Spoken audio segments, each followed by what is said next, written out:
This is the IBJ podcast for the week of Monday, June 23rd, 2025, brought to you by Taft. I'm your host, Mason King. Welcome back to the podcast, everybody. Nearly 1 year ago, July 1st, 2024, the Urban University in downtown Indianapolis, known as IUPUI, or Indiana University-Purdue University at Indianapolis, officially split into two separate campuses. This created Indiana University Indianapolis, a standalone campus in the IU system, and Purdue University in Indianapolis, which is considered an extension of Purdue's main campus in West Lafayette. IU Indianapolis took the vast majority of the land and buildings considered part of IUPUI. The school is focusing in part on research, commercialization, and student opportunity in the life sciences and biotech sectors. With its Lafayette extension, Purdue wants to draw more students interested in engineering and business to the university, including through new degree programs such as motorsports engineering and executive education. With a relatively modest amount of land set aside for its Indianapolis operations, Purdue needed to figure out how it eventually could have an outsized impact. It recently revealed its long-term plans for its physical presence: 16 buildings, ranging from 5 to about 20 stories, on just 28 acres of land in the northwest sector of downtown. In this week's edition of the podcast, IBJ's Mickey Shuey unpacks Purdue's high-density strategy to serve 15,000 students per year by 2075. Mickey also digs deep into perhaps the greatest hindrance to growth in that area, West Street, the wide and heavily trafficked thoroughfare that essentially creates a barrier between the mile square and everything to the west. As Mickey reports in the latest issue of IBJ, tearing down that figurative wall is becoming a greater priority for the city of Indianapolis. The Hogshead administration has begun preliminary discussions with the neighborhood and universities to develop potential solutions. But any fix likely to come from those talks, whether spanning the roadway with bridges or tunnels, creating a parkway, or adding more crosswalks to slow traffic, will be expensive and likely require consensus from many stakeholders. Here's our conversation. It's my pleasure to welcome back to the podcast Mickey Shuey, who covers real estate and several related topics for IBJ. Mickey, thanks for making time this afternoon. Thanks again for having me. I want to start with the bigger picture, how Purdue University envisions the growth of its Lafayette Extension campus in downtown Indianapolis over the next few years and then the next few decades. Now, first, give us a sense of where the property for the extension is located and how much land that is. Yeah, so Purdue essentially has a 150-year lease, land lease that is, with IU Indianapolis.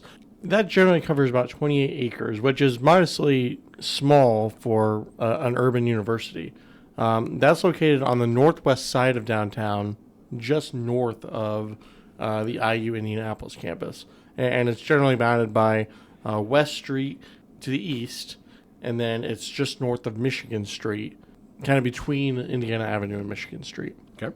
Now, in recent months, I've written about several land acquisitions that the Purdue Research Foundation has made immediately east of West Street, kind of between that 28 acres and the Central Canal.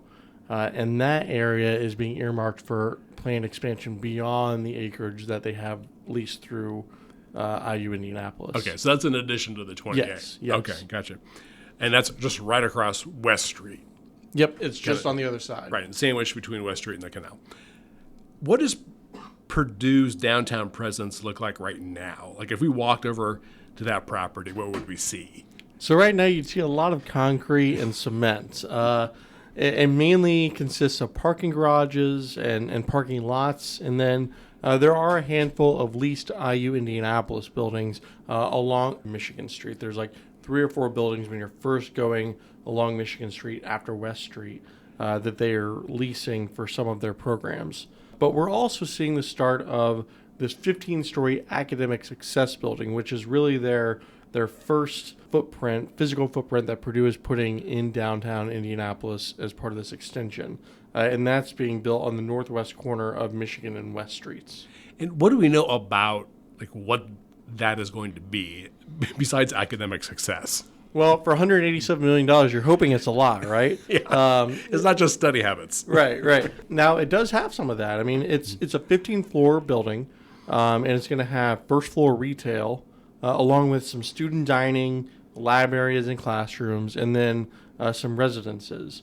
And it's essentially being viewed as the front door for Purdue for their new campus here in downtown Indy. So there it is. I mean, right now, basically a hole in the ground. Right. I mean, they're like, I was taking my drone up a few days ago to get some photos of West Street, which we'll talk about, and they're starting to lay the foundations and kind of the pillars for the foundations of that building. Right. And there are other places in the city where Purdue, at least temporarily, is holding classes. Oh yeah, like they've got a lot going on. I mean, the Mitch Daniels program is at Bottle Works. Is that the Mitch Daniels School of Business? Yeah, School of Business. It's a specific program, the leadership program, I think it is. Okay. And then they have a long-term presence out at Delara by the Speedway, in downtown Speedway at that facility. And then they've got a few other things kind of percolating as well. Now, let's say that we walk over to the Extension campus 50 years from now. What does Purdue expect to have built there, in addition to the Mickey Shuey School of Sports and Hospitality Journalism? Well, I mean, 50 years is a long time. I mean, let's take a step back for a minute and look at the fact that IUPUI, as it was once known, is only about 55 years old itself. So, I mean, a lot happened during that period. So it's really hard to say exactly what's going to be there, but the university does envision having about 15,000 students using that campus regularly by 2075. It's early concepts that were approved by the committee a couple weeks ago. Those call for about 16 buildings that would range from about 5 to 20 stories. Of course, recognizing that the exact designs of those are not finalized or anywhere near that yet. They're going to do planning for each of those buildings. But there's also going to be a handful of others on that east side of West Street that we were talking about before that Purdue's been kind of scooping up land for. And they're hoping to have eventually as many as 5,300 beds and 4.5 million square feet of programming space. Wow. So do they still call them dorms? Is that what we're talking about? Like there will be residential housing. Yeah, I think they call them residence halls now. Okay, sorry. But that's looking at 50 years from now. Now, the near-term plan, which is still pretty far out, 20 to 30 years, that calls for 7 new buildings, which would total about 2.2 million square feet. But the school really hasn't set a construction timeline for any of those projects yet. And that would consist of about 3,200 beds, along with classrooms, labs, and amenities that would support up to 6,500 students. Got it. So about half the distance between now and 50 years, 25 years, they expect to have about half of what they've planned. Just by the by, I just want you to know, and this is totally a scoop for everybody out there, I will be personally endowing the Mickey Shuey School of Sports and Hospitality Journalism. Well, I appreciate that. Yes, but I think there's a lot more work to do on that end. Okay. So the IUPUI campus, which sort of effectively ceased to exist with the split of IUPUI, but is still there. I mean, obviously, it's used for University Indianapolis. Is wide, but with very few buildings over 6 or 7 stories. So it certainly looks like the Purdue Extension campus will almost look like its own little downtown. I mean, you'll have several towers there, or at least what we in Indianapolis consider to be towers, and a lot of high-density development. Yeah, I mean, that's exactly what they're going for. Purdue recognizes that in order to build on such a small site, especially by comparison to other universities, they're going to have to build up, especially as they navigate things like the busy West Street, as we'll get into, and then the historical nature of Indiana Avenue, which was, of course, at one time considered a Black Wall Street in the United States. And so they really had little choice. The land is also more valuable. It also kind of inherently calls for more density to be constructed there, so you get more density by going up. Do we know what will be taught at this extension campus? Is it just a little bit of everything, or will it specialize in some things? So there's definitely going to be some specialties. They're obviously going to be having some of their programs that already exist in West Lafayette, having courses down here, so students can either come down here for a semester or if they so choose, they could theoretically have classes in both locations in a single time period, or a student could get all their classwork done and their credits at a single location, either West Lafayette or Indianapolis. But there certainly are going to be some focus areas like such as the motorsports engineering. There's going to be a lot more hands-on engineering programming as well, I expect. There's, of course, the biomedical research and the applied sciences that you can expect Purdue to have here. I mean, especially as it looks to continue its partnerships with local companies.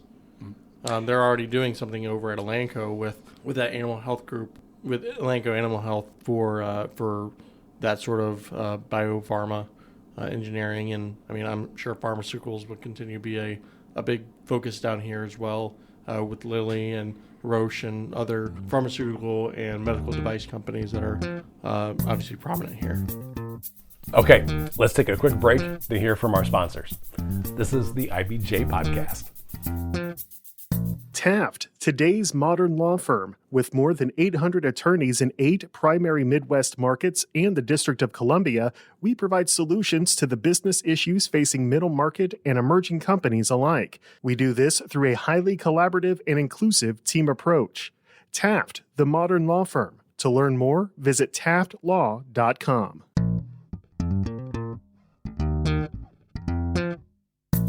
All right, we're back with this week's edition of the IBJ Podcast and my conversation with Mickey Shuey about Purdue University's plans for its Lafayette Extension campus in Indianapolis and the challenges to downtown development posed by West Street.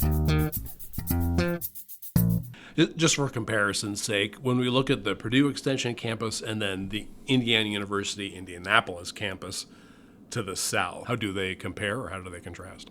So I did not do well in math, but I believe it's about 1/20th of the size, if my math is correct, of IU Indianapolis. I think that's dead on. IU Indy is more than 500 acres. And while that's smaller than an urban campus like the Ohio State University, which, I mean, that takes up 1,700 acres in Columbus, it's still larger than a lot of others, such as Vanderbilt in Nashville and New York University in Manhattan, which have 330 and 230 acres respectively. I know a lot of people will be really interested in architectural style. I mean, especially since you're really close to an historic district, if we can call it that, the Indiana Avenue district, which has a very distinct and interesting history. You're close to a lot of historic neighborhoods. What will be the architectural style of these buildings? So I think it really behooves Purdue that they're building on that northeastern portion of IUI's of the IUI campus, in that it's right by an area that's well known for its brickwork. And I mean, you look at the Madam Walker itself. I mean, that's a pretty intrinsic and intricate brick building, and I think we're going to see that carry through, not just because of its proximity to those buildings, but because that's Purdue style as well. I mean, you go to West Lafayette, you're going to see a lot of red brick up there. I was up there a few weeks ago for the trustees meeting. I'm like, man, I forgot how much brick there actually is up here. But it works. Like, it's a very cohesive design language that they carry. We're probably going to see some variation from building to building, just because you don't want every structure to look the same with any district, if you will. But I think we're going to see that red brick glass curtain effect carry throughout all these properties. Interesting, yeah. Because if we're talking about 15 to 20 stories, I mean, even in downtown Indianapolis now, there are very few of those left. Yeah. The Barnes & Thorpe building may be probably the best example. So I would think with the taller buildings, you mean that they would have to do kind of a mix of modern and traditional. That, and I mean, it could even just be like a brick facade rather than, I mean, I don't necessarily think that they're going to build 15 stories up in straight brick. That might not be the most economical use of funds, but who knows? I mean, we also don't know what the construction environment is going to look like. Yeah, no kidding. So, over the next 50 years. Yeah. Let's guess. Yeah. So it'll ideally feel like a piece of the Lafayette campus. Yeah, exactly. Okay. I want to return to this real quick just to make sure people are really clear on it.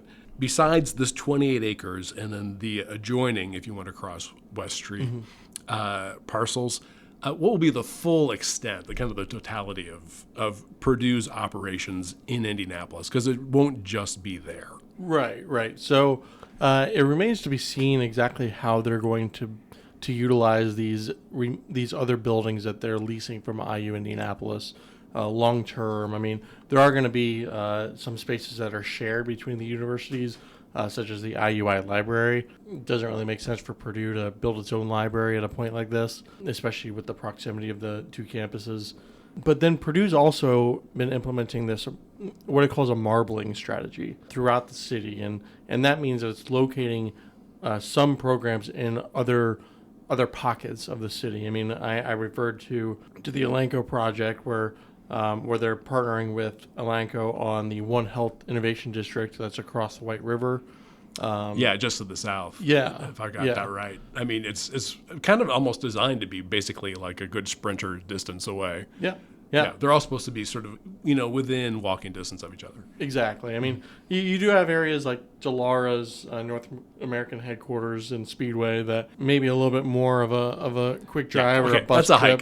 A hike. Okay. Or even Spectron RX, which has operations on the city's northwest side, I think on Zionsville Road. So you might have to take some public transit here and there, or maybe hop on your bike. But yeah, I mean, this marbling strategy is meant to kind of incorporate Purdue throughout downtown Indianapolis and in the greater central Indiana region. Yeah, which is sort of the point of having a downtown Indianapolis extension. You want to take advantage of what is available here. Right. I mean, you need your base of operations, but I mean, you're using the value of all the industry, of all the brain power, of all the research that is all around downtown Indianapolis. Is it possible to have any idea what this is going to cost?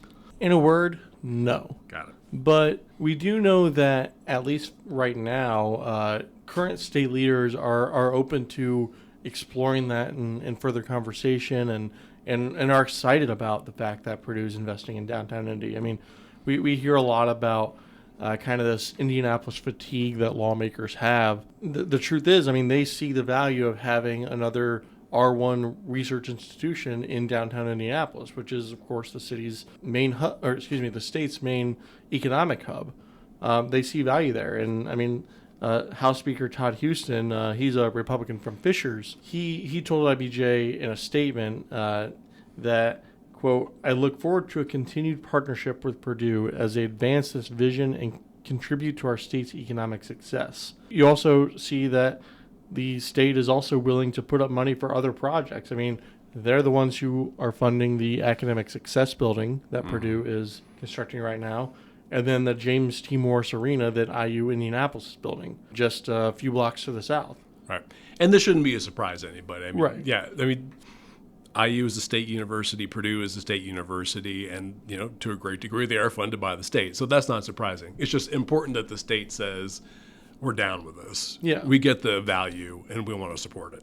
Yeah. And I mean, and to be clear, I mean, Purdue also recognizes that it's not going to be able to just be reliant upon the state for some of these projects it's doing. Mm-hmm. It's also open to these public-private partnerships with companies that might want to co-locate at Purdue, similar to kind of what we're seeing over at 16 Tech. A few industry leaders are locating facilities there and kind of using that as a hub to bring in students and interns and researchers. I think that we'll see the same with Purdue in Indianapolis, where some of these companies might say, hey, we're going to take 20,000 square feet in this building and help by contributing X amount of money to this project. So that way we can kind of be at the forefront of getting some of these students who are going to be on the cutting edge of this research that we're doing.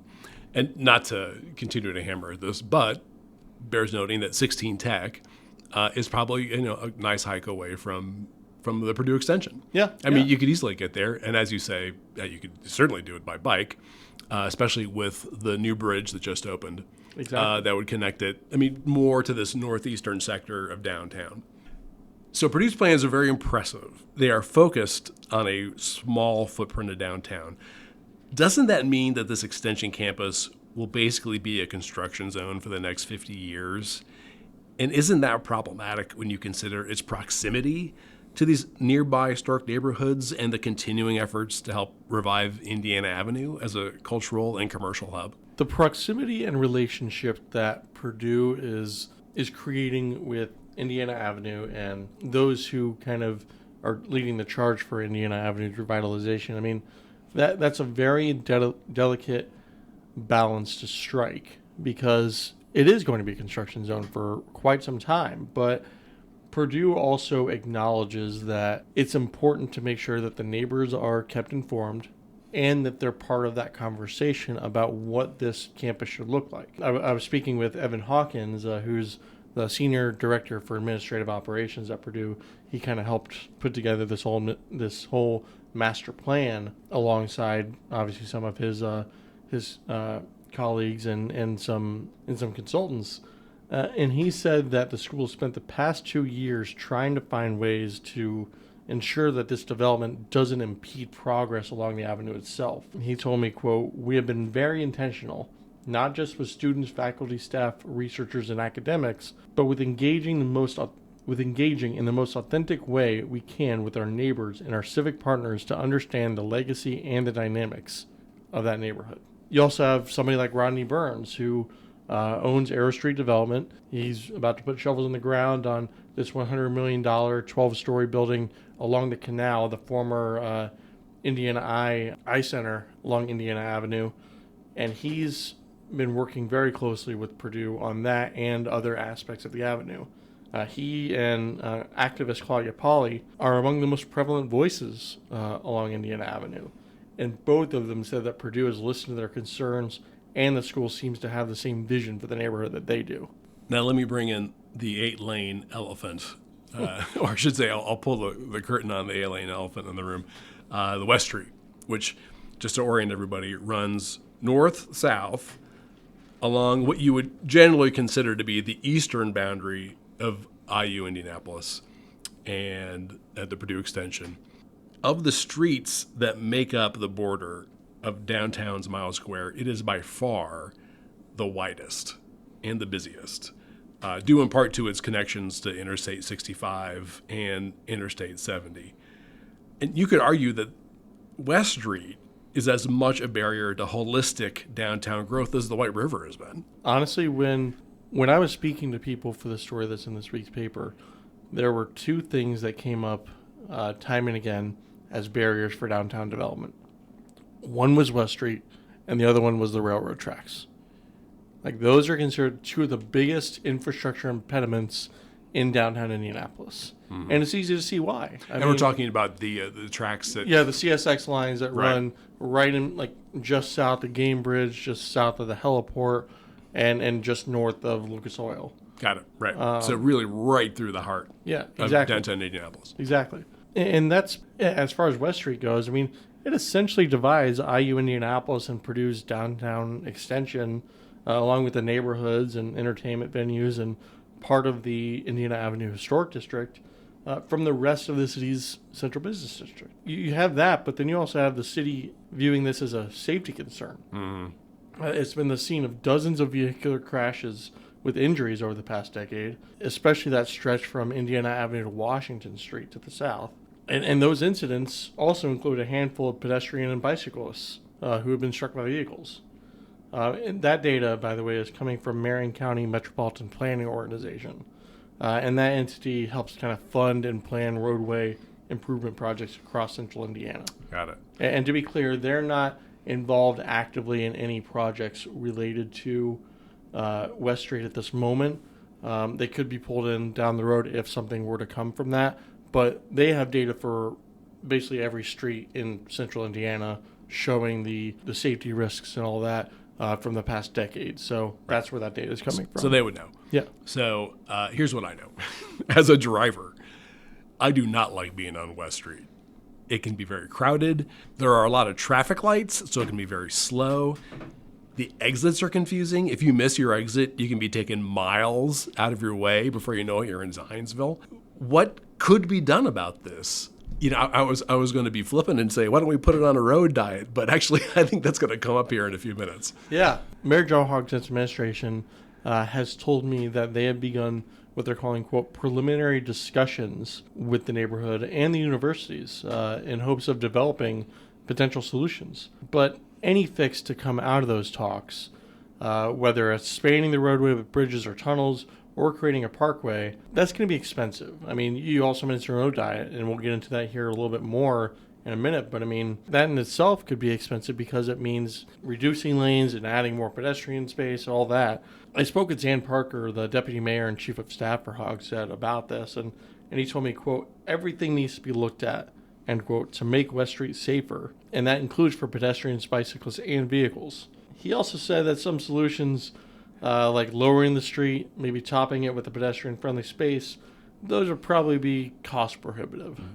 Does the development of the Purdue extension give this any more urgency than it would normally have? Parker was telling me that they consider it a critical time for them because they want to make sure that Purdue is actually connected to the core of downtown, especially given the density that they're creating on the campus. Like because they're going up, that's going to naturally have congruencies with what we're seeing downtown, and with more development likely to come on the western edge of downtown, kind of just east of West Street, like it's going to make sense if there's a way to literally bridge that divide that is West Street to connect those two.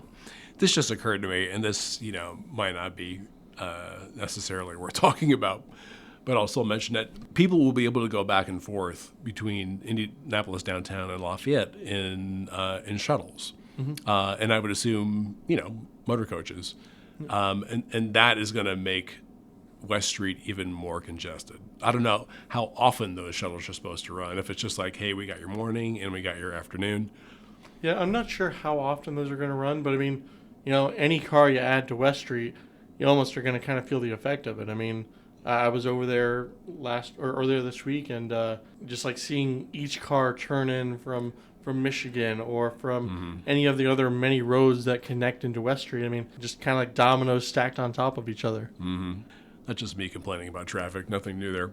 I'm sure that a lot of people who are close to the north split of interstates 65 and 70 on the east side of downtown are having a sense of deja vu, because there have been conversations for years about the possibility of sort of similarly de-emphasizing the split somehow and making the connections between the inner and the outer portions of downtown much more easier to traverse, even to the point of sort of like hiding the highway. So any revamp that might happen is certainly going to be complicated by the fact that portions of West Street, particularly the interchanges at I-65 to the north and I-70 to the south, are really under the purview of the Indiana Department of Transportation. The rest of the road, though, is under the control of the Indianapolis Department of Public Works. Now, let's also keep in mind that the road goes directly past, again, IU, Indianapolis, and Purdue, but it also goes past the State Government Center with direct access to the road from some of those state buildings. Yeah, along Washington Street, Yeah. for example. Yeah. You also, and then right across from there, you have the JW Marriott. You have the White River State Park. So the state certainly has Victory Field. Victory Field, yeah, right. I mean, inside the you park. have the Diamond Chain site, which could be something could happen to that at some point. You think? Yeah, but the state is far from a disinterested party here. That would rubber stamp whatever the city wants to do. I mean, this is something that will affect a lot of state operations here. Within Indianapolis and on that side of town. Let's take it from the Department of Public Works. What do they say they want to do? Well, Kyle Bloyd, who's a spokesperson for DPW, he confirmed that there are indeed preliminary discussions happening about the future of this corridor. He also confirmed that there have not been any proposals produced so far. For their part, NDOT, through spokesperson Natalie Garrett, told me that, quote, the agency, quote, does have a vested interest in the city's efforts to identify potential solutions to improve operations and mobility along West Street. She added that as part of its Propel Indy planning strategy and study, which is considering changes to the interstates within the 465 loop, that they're giving any West Street-related feedback to the city to consider. If folks want to Google IBJ podcast and Propel Indy, we have a podcast episode from a while back where the group was really at the beginning of that process and talks about it if you're interested in getting to it. But I think we definitely need to look at that again because enough time has passed. Yeah, and on 465, I think it's worth noting here that a large portion of 465 apparently is going to be increased to 65 miles per hour starting July 1st. Oh, that's right. That was passed by the legislature, wasn't Yep. it? Yeah. Yeah, Well, so just a to be little fair, tidbit to remember. to be fair, I'm the only guy going 60 on 465. Everybody else is going faster. Okay, the legal speed limit is going to be increased to 65. Okay. And then IU Indianapolis, again, not disinterested. What does IU Indianapolis have to say about anything that could be done with West Street? I mean, as we've discussed, they have hundreds of acres west of West Street. And that doesn't even include all that the IU health system has on the north side of downtown, and that's kind of in the same proximity. IU Indianapolis didn't really have anybody available to talk about this because they're actually in the process of kind of some staffing changes and switches. But I did speak with spokesperson Mark Bodie, who told me in a statement that they do see, quote, considerable opportunities for the west side of downtown through adaptation of West Street. But he said that those are dependent on finding ways to safely connect the area with the central business district. He also said that discussions are already underway with Purdue officials. So the parties are kind of coming back to the table after the divorce to try and kind of find out the best path forward for the family. Where we're going to send them to high school. Yeah. And he told me that's really focused on creating near-term solutions for public and pedestrian safety. He said, quote, "We've engaged and will continue to engage with the city of Indianapolis and other key stakeholders to talk about how the redevelopment of West Street can help drive connectivity, generate investment, and spark new activity downtown." He added that our capital planning strategy has also engaged with our colleagues at Purdue with a focus on pedestrian safety through updated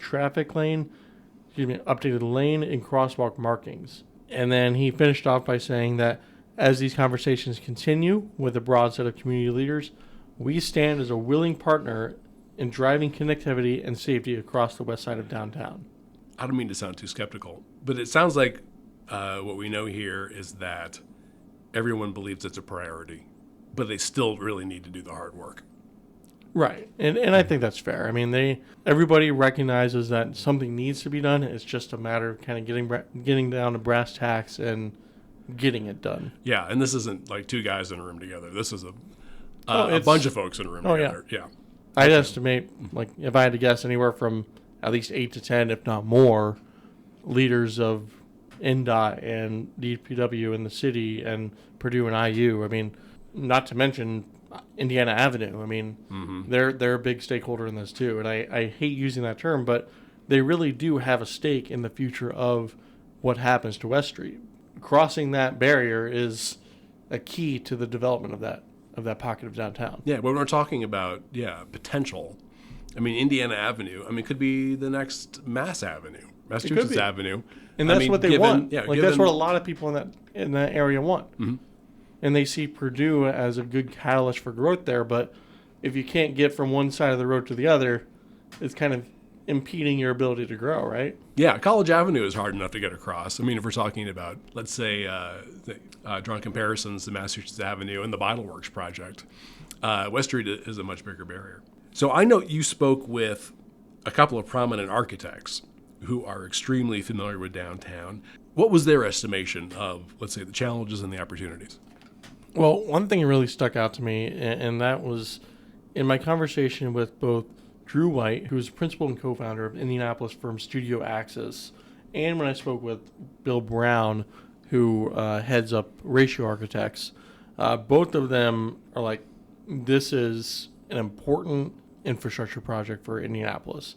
And Drew, I think, kind of put the exclamation point on it. He said, quote, "You can't cross the street unless you want to get killed." That's about as fine a point as I've seen put on this thing. He also said that, going back to the road diet, he said that could go a long way. I mean, it's an approach that reduces the number of vehicular lanes and reduces speed limits while adding in areas that pedestrians can traverse more easily. And essentially the thought process of that is there are some people who might not want to go on that road because the speeds are reduced. So that'll kind of redistribute traffic a little bit more evenly across other parts of downtown. Right. In addition to simply making traffic a little bit more streamlined. He also said that in addition to that bridges would probably help in such a situation to help people get across the divide. Oh, like elevated pedestrian bridges, exactly. for example. Yeah. Yeah. Brown, I mean, they both pointed to parkways. Think of kind of like the Keystone Parkway on the north side, kind of into Carmel. When we're talking about parkways, kind of that partially buried roadway that has like bridges or interchanges over top of it. Right. And both of them fully acknowledged that that's a very expensive project. But he also said that, well, West Street was never really officially designated as a connector road for the interstates. It still is nothing short of that 8-lane highway that we've been talking about. I mean, and it does act as a connector for those essentially two ends of downtown. He also described the idea of kind of burying the road and essentially capping it, making that parkway feel, or using kind of like that Virginia Avenue approach that they're studying as part of that Rethink 6570 coalition. He said that that's enticing, but he also said that by looking at that Rethink coalition and what they're trying to do, which essentially focuses on boosting the connections between downtown and nearby neighborhoods, it would be expensive, but if you're taking a long-term view, what is the best way to connect downtown with Purdue, with IU, with Indiana Avenue? That, in his mind, that's if you're going to invest, why not invest big? Why not invest through a long-term strategy that pays long-term dividends? I'll throw one more element into the mix. If we're looking at this side of downtown in terms of what could be done in the next 50 years, we just recently spoke about the potential for some kind of redevelopment of Lucas Oil Stadium, and whether or not property around the stadium could be somehow co-opted into a redevelopment. But yeah, I mean, Lucas Oil is about a block away, and it's maybe the greatest traffic generator, I mean, depending on the day of the week, on that side of downtown. So the Colts probably would have to be involved. They may be. I mean, you look at that. I mean, you look at that's really the pocket of the south side of downtown that is probably the next area for redevelopment. I mean, you have that land just west of Lucas Oil. You have Lucas Oil itself, which eventually will probably be either renovated or turned into something different. Or added to. Yeah. Right. Yeah. I mean, just something. We're already seeing development along Missouri Street, basically on the other side of that block near Lucas Oil, kind of catty corner to the facility. TWG is building apartments there, and there's a lot of land there that is going to be available over the next several years. You look at that, and then Diamond Chain, whatever happens there, whether it's turned into a park or partially developed or fully developed, plus the connection of the Henry Street Bridge, West Street's going to continue to be a major player on that western edge of downtown. And I think there's going to be a lot of conversations about what role neighboring parcels and neighboring business owners and operators are going to be able to play in kind of rethinking how that works. All right, well, we've set the table. Let's check back. Oh, gosh, I don't even know. I mean, there's so many different facets to this. We'll have to check back kind of piecemeal. But I'm looking forward to it. It's always great to talk to you, Mickey. Always good to talk to you, too. Thanks for having me. My thanks again to Mickey Shuey. You can find his story on West Street in the latest issue of IBJ. And, folks, before you get on with the rest of your week, there are a few more stories in the latest issue of IBJ I want to bring to your attention. First up, like everything else related to the Indiana Fever, corporate sponsorship for the team was one thing in the BCC era, before Caitlin Clark, and something much bigger after her arrival. Dave Lindquist crunches the latest numbers on Fever sponsors and how the team deploys their messages. Also in this week's paper, Daniel Lee digs into the development of a first-of-its-kind blood test to diagnose Alzheimer's disease, made possible in part by the work of an IU School of Medicine researcher. And Dave Lindquist details plans to create the Crooked Creek Cultural Campus on the northwest side of Indianapolis. Again, you can find these stories in the latest print edition of IBJ or online at ibj.com.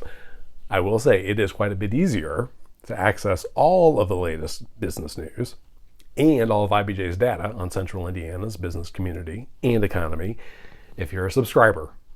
We're running a promotion right now that gives you complete access for $1 per week for 3 months, just to give you a sense of how valuable and original our content is.